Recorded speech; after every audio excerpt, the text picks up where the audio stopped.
మరి ఇప్పుడు ఏపీ విషయానికి వస్తే ఎవరు గెలుస్తారు? ఏపీలో ఆంధ్రప్రదేశ్ లో ఎవరు గెలుస్తారు? మళ్ళీ జగనే. జగనే. పవన్ కళ్యాణ్ ఇప్పుడు సీఎం అయితే అంటారు మరి. పవన్ గారు కానీ, చంద్రబాబు నాయుడు కానీ, చిరంజీవి కానీ, వాళ్ళ అన్న నడిపోడు నాగబాబు కానీ, వీళ్ళు నలుగురు కలిసి వచ్చినా కూడా వాని బొచ్చొక్కడి బీకరు. జగన్ మరి జగన్ ఏం చేస్తాడు అంటున్నారు ఆంధ్రప్రదేశ్? ఒకటి బాగిన బాబాయ్, వాడు చేస్తాడో చేయడు. ఒకటి బాగిన వాడు ఒక పులి, వాని చెల్లె షర్మిల చిరుత పులి, వాని అమ్మ జయమ్మ అడవికే రాణి. విజయమ్మ. ఇక వైఎస్ఆర్ గారు అంటారా, ఈజ్ ద టైగర్. ఇష్టమా మీకు? చాలా. ఆరోగ్యశ్రీ 108 ఆ 2 పథకాల వల్ల కొంతమంది వేల మంది పిల్లలు బతికిందండి. నా భార్య బతికింది ఆరోగ్యశ్రీ వల్ల. అందుకే అతనంటే నాకు అభిమానం. లోటస్ పాయింట్ లా అతని ఇల్లు. అవును. అప్పుడప్పుడు పోతా, సంవత్సరానికి ఒకసారి 2 సంవత్సరాలకు ఒకసారి. లోటస్ పాయింట్ కి ఇంటి ముంగట కట్అవుట్ ఉంటది వైఎస్ఆర్ది. అవును. ఒక మంచి పాట పాడతాడా. పాట ఒక్కసారి మా కోసం. నీ ముసి నవ్వులను దోసిల్లో దాసుకుంటాము, నీ చిరు నవ్వుకౌ మేము పాదాభివందనం చేస్తాము. వైఎస్ఆరో వైఎస్ఆరో.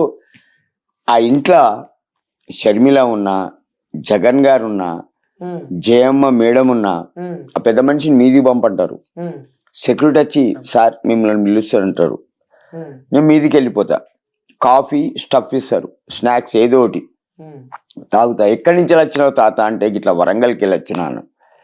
మరి ఇక్కడికి ఎందుకు వచ్చినావు అంటే ఆ దొరది కటోడు చూసి నాకు అభిమానం అమ్మ అంట. 1000-2000 వాళ్ళకి తోచింది జేబులో పెడతారు. చాలా విలువిస్తారు సార్ నాకు.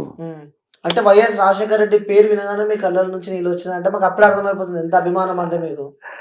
ఏమైనా చేస్తారు సార్ ఆయన కోసం. అతను చచ్చిపోకపోతే తెలంగాణ రాకపో. అవును. ఈ కేసీఆర్ కానీ ఇట్లా పండబెట్టి తొక్కు తాగి ఫామ్ హౌస్ లో పండుకో మెదక్లో. హైదరాబాద్కి వచ్చినావు అనుకో చంపేస్తాను వైఎస్ఆర్. ఆ గట్స్ ఉన్నాయనయ్యా.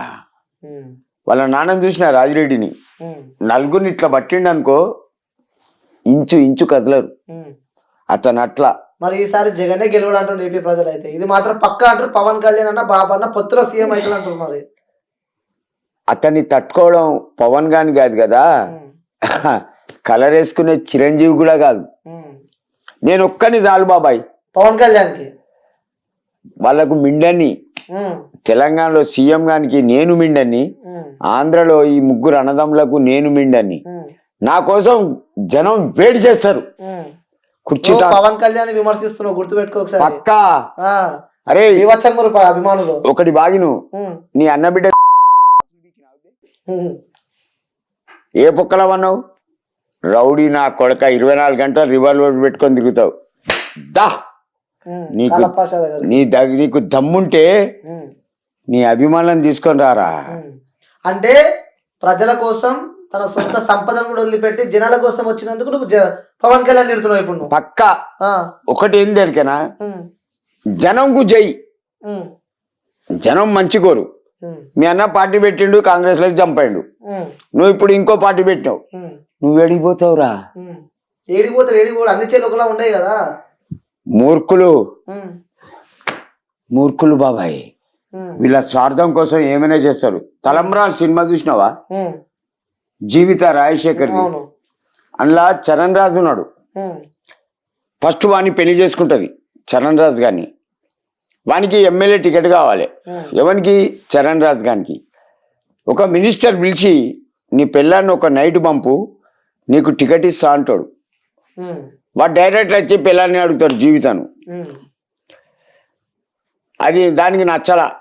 ఇంట్లోకి వెళ్ళిపోతే రాజశేఖర్ ఇంటికి తీసుకుపోతాడు. అప్పుడు ఒక పాట ఉంది బాబాయ్, ఇది పాట కానే కాదు, ఏ రాగం నాకు రాదు, వేదన శృతితో రోదన రాగంతో పాడే పాట అని. ఏహే, ఈ సినిమా వచ్చి సుమారు 35 సంవత్సరాలు దాటింది. అయినా దానికి దమ్ముంది. వాడు దాన్నే చేసుకున్నాడు జీవితాన్ని శేఖర్. అవును. నీ రెచ్చగొట్టినంత మాత్రం నేను పిచ్చోని కాను. ఇట్లనే పవన్ కళ్యాణ్ ను తిట్టకుండా తిట్టిండని చెప్పని అనవసరంగా ఫాల్స్ చేసిండు. దానికి దీనికి సూట్ అయిందా లేదా? పిచ్చోని కాదు బాబాయ్, ఒకటి రెచ్చగొడితే నేను రెచ్చిపోవడానికి. నెక్స్ట్ ఫిబ్రవరిలో ఒకవేళ మీ అభిమానంతో ఆ దేవుని దయతోటి అల్లు అర్జున్ తోటి ఫిబ్రవరిలో ఒక షూట్ ఉండొచ్చు. సూపరా? ఉండొచ్చు లేకపోవచ్చు. ఓకే. ఉంటే లక్, లేకపోతే బ్యాడ్ లక్. అవును, జస్ట్ ఇంటిస్తున్నారు అనమాట. చితాత కనిపిస్తలేడు, తప్పిపోయిండు, అసలు లేడు అని చెప్పి కూడా చాలా వైరల్ అయిన వీడియోస్. సో మీ అభిమానులకి, మీ ప్రేక్షకులకి, నేను నమ్ముకున్న వాళ్ళకి తాత ఇక్కడే ఉన్నాడు, తాత ఎక్కడికి పోడు అని చెప్పాలంటే ఏం చెప్తారు? నా ఊరు వరంగల్ అండి. నాకు అక్కడ 2 అక్కలు ఉన్నారు. నేను ఇంటికి ఒక్క కొడుకును, నాకు 4 అక్క చెల్లెళ్ళు. ఆమె ఆటోమేటిక్గా నేను ఇమ్రాన్ భాయ్ దగ్గరికి పోయినా చిలకలు కూడా. అప్పటికే నాకు ఆమె గురించి పిచ్చి, ఎప్పుడు పోవాలని ఉండే. అక్క దగ్గరికి శివనగర్ వరంగల్లో ఇమ్రాన్ భాయ్ దగ్గర పోవుడితోటే నాకు 1000 రూపాయలు ఇచ్చిండు. నమస్తే భయ్య అన్న, అంతే 1000 రూపాయలు ఇచ్చిండు. ఆ పైసలు దగ్గర పెట్టుకున్నావు, 90 గుద్దిన చక్కగా ట్రైన్ ఎక్కి వెళ్ళిపోయినా. డైరెక్ట్ వెళ్ళిపోయినావు. అడిగి వేరు. సాయంత్రం అయిందండి, 5:30, 6 అయింది అంతే. నేను స్టేషన్లో అడుగుపెట్టిన వరంగల్ స్టేషన్లో కుర్చీ తాత వచ్చిండని చెప్పని సుమారు ఒక 100 మంది నన్ను రౌండప్ చేసిండు. ఓకే. అందరినీ తట్టుకొని విడగొట్టి మా అక్కింటి వారికి, మా అక్కింటి ముంగట ఒక 1000 మంది వచ్చిండు సుమారు, కుర్చీ తాత అని. ఇక అందరు సెల్ఫీలు చేసిన ఈ అక్క దగ్గర పోయి ఉన్నా. నేను 1 రోజు 2 రోజులు ఉండొచ్చా అనుకున్నా, కానీ అక్కడ వారం రోజులు ఉండే వరకు ఏంది, హైదరాబాద్ మొత్తం షేక్ అయిపోయింది. కుర్చీ తాత ఎడవేండు, అసలు ఉన్నాడా లేడా? కొంచెం డ్రింక్ చేసేది అప్పుడు, ఇప్పుడు మానేసిన. డ్రింకింగ్ మొత్తం బంద్ చేసేది మొత్తం బంద్. ఓ సూపర్.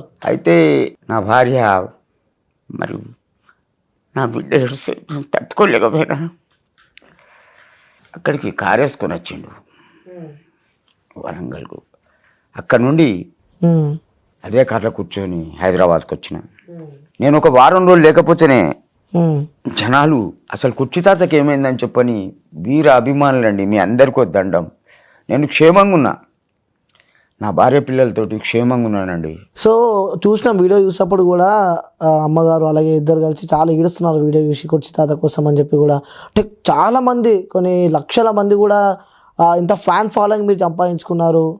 సో ఎట్లా అనిపిస్తుంది అంటారు మీకు? హ్యాపీ. ఆ భగవంతుడు ఇచ్చిన వరం ఈ అభిమానులను ఎప్పుడు నేను కించపరచా. వాళ్ళ కోరిక ఎంబడే నేను నడుస్తా, అంతేగాని నా సొంత నిర్ణయాలు తీసుకొని మాత్రం నడవ. ఒకటే నా సొంత నిర్ణయం ఉండే, కేసీఆర్ను గద్దె దించాలా, దించేసిన. దట్స్